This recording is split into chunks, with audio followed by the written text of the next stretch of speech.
વધીએ મેટ્રિસિસ નામના ચેપ્ટરની અંદર લાસ્ટ ટોપિક કરીએ અને આ ચેપ્ટરની પૂર્ણાહુતિ કરીએ. તો લાસ્ટ ટોપિક શું છે દોસ્તો? તો ઇક્વેશનનું સોલ્યુશન કરવું મેટ્રિક્સની મદદથી. હવે ઇક્વેશન્સ હશે ને દોસ્તો, એ આપણને 2 વેરિયેબલના આપે છે અને 3 વેરિયેબલના પણ આપી શકે. મોસ્ટ ઓફલી તો 2 વેરિયેબલના જ આપે છે, એટલે આપણે 2 વેરિયેબલનું કામ કરશું. 2 વેરિયેબલનું કામ કરશું એટલે 3 વેરિયેબલનું ઓટોમેટિક કામ શીખી જવાશે. તો 2 વેરિયેબલ એટલે એક્સ અને વાયના ફોર્મેટમાં આપણે ઇક્વેશન્સ હોય, જેમ કે દોસ્તો આવી રીતના 2x + 3y = 1, y - 4x = 1. 3 વેરિયેબલમાં x હશે, y હશે અને સાથે z પણ હશે અને 3 ઇક્વેશન્સ આપેલા હશે. એનું કામકાજ કેવી રીતના કરવાનું હશે? તો સૌપ્રથમ જે ઇક્વેશન આપેલું હશે ને એને આપણે મેટ્રિક્સ ફોર્મેટની અંદર લખીશું. એ ફોર્મેટને આપણે આ ફોર્મેટ આપી દઈશું. ax = b સાથે કમ્પેર કરશું એટલે a મળશે, b મળશે અને x મળશે. એમાંથી x ફાઇન્ડ કરવાનો હશે તો એને આપણે સામે મોકલીશું એટલે a ઇન્વર્સ * b થશે. એટલે આપણે શું કરવાનું હશે? a ઇન્વર્સ ફાઇન્ડ કરવાનું હશે, જે ઓલરેડી આપણે લાસ્ટ વિડીયોની અંદર શીખી ગયા છીએ. એનું b સાથે મલ્ટિપ્લિકેશન કરવાનું હશે. હવે a શું છે ને b શું છે ને બધું આપણે સમજીએ એક્ઝેક્ટ આ ઇક્વેશનના સોલ્યુશનમાં. ચલો, તો સૌપ્રથમ ઇક્વેશન શું છે દોસ્તો? જુઓ અહીંયા પહેલું ઇક્વેશન છે 2x + 3y = 1. બીજા ઇક્વેશનમાં પહેલું x ના ફોર્મેટમાં જ લખો ભાઈ, પહેલો x જ લખો. તો x માઇનસ છે તો -4x, y ની આગળ પ્લસ જ સાઇન છે તો +y = 2. હવે આનો છે ને સૌપ્રથમ મેટ્રિક્સ ફોર્મેટની અંદર આનું કામ કરો. ચલો, મેટ્રિક્સ ફોર્મ લખવાનું એકદમ ઇઝી છે. મેટ્રિક્સ ફોર્મ લખવામાં જરાય વાંધો નહીં આવે દોસ્તો.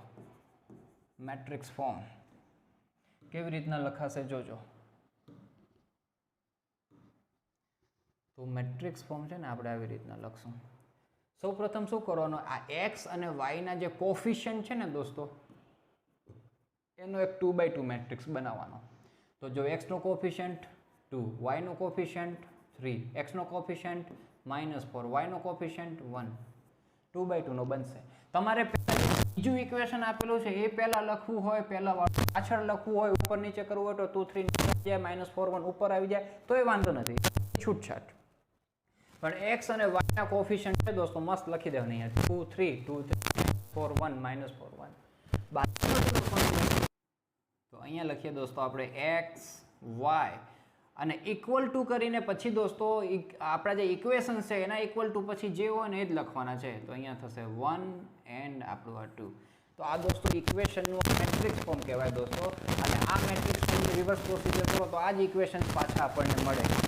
તમે આ જે મલ્ટિપ્લિકેશન કરો આ રો અને આ કોલમ, એના પહેલા એલિમેન્ટ સાથે તો 2x, બીજા એલિમેન્ટ સાથે 3y = 1. જો પેલું જ ઇક્વેશન મળે એમ બીજું ઇક્વેશન.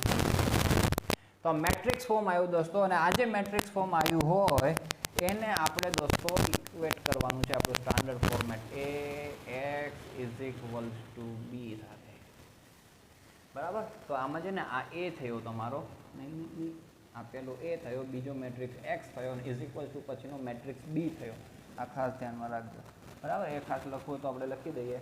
તો એ મેટ્રિક્સ હું અહીંયા લખી દઉં. એ મેટ્રિક્સ થઈ ગયો તમારો દોસ્તો 2 3 -4 1, 2 3 -4 અને 1. બરાબર? પછી x મેટ્રિક્સ થઈ ગયો તમારો x એન્ડ y વાળો, અને b મેટ્રિક્સ થઈ ગયો તમારો સામે જે તમને આપ્યું છે એ 1 એન્ડ 2 વાળો. હવે આપણે શું કરવાનું હોય દોસ્તો? તો આપણે તો x અને y ફાઇન્ડ કરવાના છે. ઇટ મીન્સ કે આ x મેટ્રિક્સ ફાઇન્ડ કરવાનો છે. તો x મેટ્રિક્સ = એને તમે સામે મોકલો એટલે b ના અપોનમાં જાય, કારણ કે આ મલ્ટિપ્લિકેશનમાં હોય. પણ અપોનમાં હોય ને ઉપર લખો તો આમ જ લખાય ને, a ઇન્વર્સ -1 કરીને લખી શકો. એટલે મેટ્રિક્સમાં આવી રીતના એને લખશું આપણે કે ભાઈ a ઇન્વર્સ * b. એટલે આપણે હવે ફાઇનલી કામ શું કરવાનું છે? આ a ઇન્વર્સ ફાઇન્ડ કરવાનો થાય અને એનું મલ્ટિપ્લિકેશન b હારે કરવાનું થાય. એટલું કરો એટલે કામ પતી ગયું. ઓકે? હવે જો 3/3 હોય ને દોસ્તો, તો અહીંયા 3/3 નો મેટ્રિક્સ બને a મેટ્રિક્સ. આ 3/3 નો બને. આ x y ને z હશે ને અહીંયા કોઈ નંબર હશે. હવે a નો ઇન્વર્સ કરવો એટલે કેટલી મોટી પ્રોસિજર આપણે ગઈ વખતે શીખી. તો 9 એલિમેન્ટ ફાઇન્ડ કરવા પડે. એટલે 3/3 ના મોટા ભાગે ન પૂછે, જેમાં 3 વેરિયેબલ x y z હોય. એટલે મેજોરિટી 2/2 જ પૂછતા હોય છે આપણને. તો એનો a ઇન્વર્સ આપણે આરામથી કાઢી શકીએ છીએ એટલા માટે. તો ચાલો આનો a ઇન્વર્સ કાઢવો હોય તો પહેલાં તો ડિટર્મિનન્ટ ઓફ h ફાઇન્ડ કરવું પડે આપણને. બરાબર? કારણ કે a ઇન્વર્સની ફોર્મ્યુલા શું છે? 1/determinant of a into h joint of a. તો પહેલાં ડિટર્મિનન્ટ ફાઇન્ડ કરી લઈએ આપણે. તો આ 2 3 -4 1 એ દોસ્તો આપણને મળશે 2 × 1 = 2 બાય ડિફોલ્ટ માઇનસ, ને આ -12 + 12 થઈ ગયું દોસ્તો 14, બરાબર. 0 નથી આવતો, વેલ એન્ડ ગુડ, આવશે નહીં. 0 આવતો હોય તો આ ઇક્વેશનનું સોલ્યુશન જ પોસિબલ ન હોય. પછી એડ જોઈન્ટ એ ફાઇન્ડ કરવાનો હોય તો એ ફાઇન્ડ કરી દઈએ આપણે. એડ જોઈન્ટ ઓફ એ, તો એના માટે તો ફિક્સ જ છે ને કે આ એ છે, તો આ બંને જે મેઇન ડાયાગોનલના એલિમેન્ટ છે એના સ્થાન ચેન્જ કરો, કરી દીધા. આ બે એલિમેન્ટ છે એની સાઇન ચેન્જ કરો, તો આ -3 થઈ ગયું, આ +4 થઈ ગયું. હવે એને લખી નાખો એ ઇન્વર્સના ફોર્મેટની અંદર દોસ્તો, તો લખી દઈએ. ચાલો, કેટલું ઇઝી છે. 2/2 નો ઇન્વર્સ ફાઇન્ડ કરવો બહુ ઇઝી છે દોસ્તો. 1/14, બરાબર. આ 1 - 3 4 2. હવે જે x ફાઇન્ડ કરવો છે દોસ્તો, તો x = a ઇન્વર્સ * b છે ને, કરો, આરામથી કામ થશે. અહીંયા લખીએ આપણે કે ભાઈ x = a ઇન્વર્સ * b. તો a ઇન્વર્સ આપણો છે 1/14, 1 - 3 4 2 * b છે દોસ્તો 1 2. રો કોલમ વાઇઝ મલ્ટિપ્લિકેશન થઈ શકશે કે નહીં થઈ શકશે એ ચેક કરવું હોય તો જો આ 2/2 નો મેટ્રિક્સ છે, અને આ છે દોસ્તો 2/1 નો, તો આ પાછળનો 2 અને આ પહેલો 2 ઉડી ગયો, અને 2/1 નો મેટ્રિક્સનો આન્સર આવશે આપણને, એટલે 2/1 એટલે આ ટાઈપનો આન્સર આવશે. આ બેનું મલ્ટિપ્લિકેશન એ આપણને ખબર પડી જાય. આ જે 1/14 છે ને એને એઝ ઇટ ઇઝ રાખી દેવાના, જે કોઈ નંબર હોય એમને, એને છેલ્લે પ્રોસિજર કરશું આપણે. હવે રો કોલમ વાઇઝ કામ કરવાનું થાય દોસ્તો, તો પાછું ન ખબર હોય તો જોજો, આ આપણી રો અને આ આપણી કોલમ, બરાબર. પહેલાં એનું કરશું, પછી આ બીજી રો અને આ જ કોલમ, એ રીતના આપણે આપણું કામ કરવાનું થશે. ચાલો, લેટ અસ સ્ટાર્ટ. તો આ પહેલા રોના પહેલા એલિમેન્ટનો પહેલા એલિમેન્ટ સાથે 1 × 1 1, પછી -3 × 2 -6, બરાબર. આ પહેલી રો સાથે પહેલી કોલમ આવી ગઈ. તો પહેલી રો સાથે બીજી કોલમ હોય તો અહીંયા આપણે કામ કરવાનું થાય, તો નથી, વાત થઈ ગઈ પૂરી.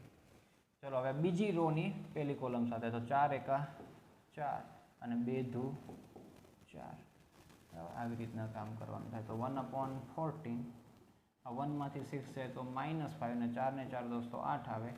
હવે આ 14 ને અંદર આપી દો ડિવાઈડમાં, બરાબર. તો આ થઈ જાય દોસ્તો -5/14, અને આ થઈ જાય 8/14. આ તમારો જવાબ. 8/14 ને ફર્ધર તમે સિમ્પ્લિફાય કરી શકો છો, નહીં કરો તો એ ચાલે. તો છેલ્લે ફાઇનલ દોસ્તો આન્સર લખી દેવાના તમારે આવી રીતના. ધેરફોર x = -5/14 and y = 8/14, જે થઈ જાય દોસ્તો તમારું 4/7. તો આવી રીતના સિમ્પલ કામ છે. ઇનવર્સ ફાઇન્ડ કરવાનું અને b હારે મલ્ટીપ્લાય કરવાનું. તો મલ્ટિપ્લિકેશન આપણને આવડે છે, ઇનવર્સ ફાઇન્ડ કરતા આવડે છે. નવું કેટલા શીખ્યા આપણે? તો આ મેટ્રિક્સ ફોર્મેટની અંદર લખવાનું કામ નવું શીખ્યા.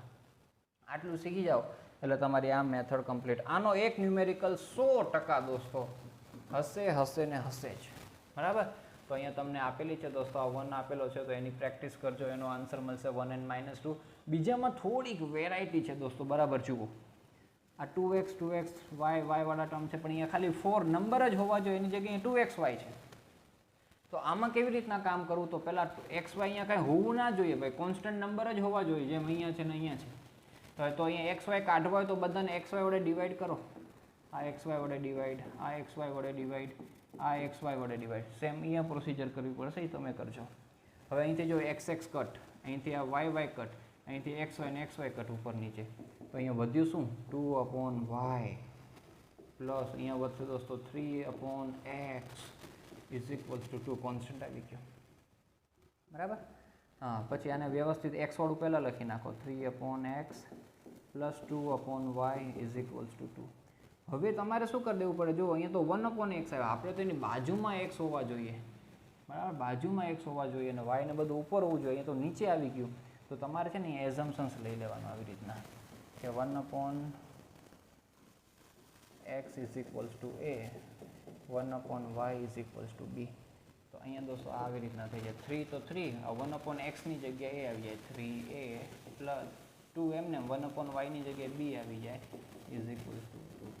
આવી રીતના ઇક્વેશન્સ બને. એ અને બી ના ફોર્મેટમાં ઇક્વેશન્સ લઈ આવવાના. બરાબર, અથવા PQ નામ આપી દો. તમે એમ કહેશો સાહેબ એ અને બીના ફોર્મેટમાં લઈ આવ્યા તો અહીંયા તો આપણે પાછું અહીંયા એ જ લખીએ છીએ ને અહીંયા બી જ લખીએ છીએ, તો પાછું ડબલ નહીં થઈ જાય?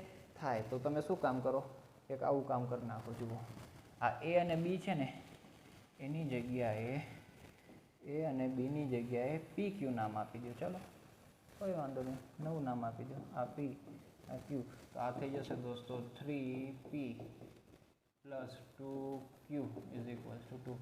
સેમ આ ઇક્વેશન્સ પણ એવી રીતના બની જશે.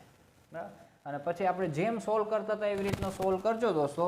અને સોલ્વ કરવાથી તમને જેમ આ રીતના x મળશે તો એ x તરીકે પહેલાં અહીંયા PQ જ લખાશે, આમ PQ જ લખાશે. તો P અને Q નો આન્સર મળશે તમને અહીંયા જે મળશે એ. પછી P બરાબર મૂકી દેવાનું 1/x બરાબર આ સમજી લો કે -1/14 છે. બરાબર, તો x એટલે ફેરવી નાખવાનું, રિવર્સ કરી નાખવાનું, તો 14/-5 થઈ જાય. સેમ અહીંયા આ Q છે તો એ તમારું 1/y હોય 4/7. તો y ખાલી જોતો હોય તો ઊંધો કરી નાખવાનો 7/4. આટલી પ્રોસિજર પહેલાં અને છેલ્લે તમારે કરવાની થાય વધારાની. ઓકે, ચાન્સીસ ઓછા છે પણ એવી તો ધ્યાનમાં રાખીને જવાય દોસ્તો. તો આ સાથે આપણે ચેપ્ટર નંબર 1 મેટ્રાઇસિસની કરીએ છીએ પૂર્ણાહુતિ. ખૂબ સારી રીતના તમે આ ચેપ્ટર કરી શકો એવી શુભેચ્છાઓ અને શુભકામનાઓ સાથે આ વિડીયોની પણ કરીએ આપણે સમાપ્તિ.